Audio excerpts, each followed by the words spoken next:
Bonjour tout le monde, ben c'est encore moi. Eh oui, ça va, j'ai fait beaucoup de vidéos, mais à ce moment, Netflix nous régale. Et je veux raconter un peu ma life, comme ma vie, comme on dirait certaines jeunes. Hier, j'ai lancé un film, mais alors, comme ça, vous voyez, dire, voilà, ça me servira de fond sonore. Euh, je n'y connaissais rien du film, j'avais vu Action. 2h24, alors ça me faisait un peu peur. Ouh, 2h24, c'est méchant. Et donc je le lance et dès les premières images, le film m'a happé. J'ai abandonné ce que je faisais et j'ai pris une claque pendant 2h24. Alors le film, il a un titre, pas génial. Ouais, pas génial. Ça s'appelle Bangkok Breaking entre enfer et paradis. Alors le paradis, je l'ai cherché longtemps, mais pas trouvé beaucoup. Hein. On est surtout en enfer. C'est un gros film d'action qui en fout plein la gueule, avec des tas de personnages, et je vais vous expliquer pourquoi c'est bon. Alors, ça commence par une séquence absolument démente qui doit durer une dizaine de minutes, et qui se passe dans une banlieue de Bangkok, à mon avis, où il y a une émeute. Les pompiers, les policiers sont là, et puis les policiers tirent à balles réelles. Ça devient un carnage, c'est d'une violence totale. Et il y a des pompiers qui vont subir des conséquences, mais un ambulancier va sauver quelques personnes. Cet ambulancier euh, est mal remercié, il décide de démissionner et il va devenir livreur de bouffe, de nourriture, un Uber quoi. Et un jour, il livre un thé glacé à une jolie mannequin qui est aussi apprentie ambulancière. Il se retrouve dans un parking et là une gamine de même pas 10 ans se fait enlever par une bande. Et du coup, comme ils sont là et qu'il y a un des personnages, un des méchants qui va être blessé, bah, ils enlèvent aussi la mannequin ambulancière et l'ancien ambulancier. Et du coup, course poursuite folle dans les rues de Bangkok. Ils décident de se réfugier dans un endroit où ils pensent qu'il y aura la paix. Donc ils réfugient dans la cité, dans la banlieue, que nous avons vu au début, qui était en émeute. Et le réalisateur nous avait fait un portrait peu flatteur de cette cité, puisqu'on y voyait des gens malades, des dealers qui faisaient des kilos, des tonnes même de drogue. On voyait des choses assez abominables. Et donc ils se retrouvent là-dedans.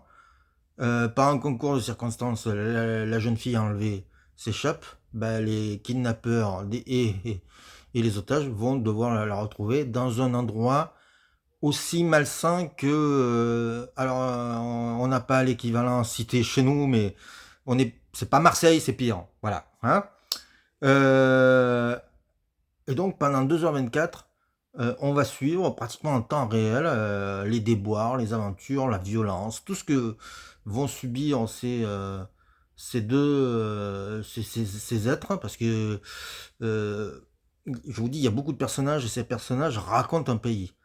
Alors, le réalisateur, je l'ai noté, il est thaïlandais, hein, il s'appelle Kongkit Komsri. Alors j'espère bien prononcer, mais je suis sûr que c'est pas le cas. Il avait déjà fait un film qui était sorti en France, deux films qui étaient sortis en France qui s'appelaient Boxer et Slice.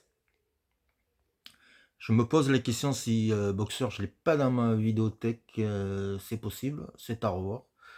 En tout cas, Slice, j'ai commandé ça en Blu-ray dès que j'ai vu le film, parce que là, s'il arrive à me faire un film de ce niveau-là, c'est incroyable, comme c'est puissant, c'est extrêmement bien maîtrisé, il y a une vraie histoire, l'action sert le propos, sert l'histoire et jamais le contraire. C'est-à-dire que c'est pas entrecoupé de scènes d'action pour faire joli. Non, non. Les scènes d'action racontent quelque chose sur le. Puis c'est d'une violence, c'est d'une fureur, c'est rageux. Alors le film pue la colère parce qu'on voilà, on sent que le réalisateur était très très énervé contre son pays. Ça donne un film fou, hallucinant. où on voit que le mec est quand même cinéphile, hein. Il y a des éléments de New York 1997.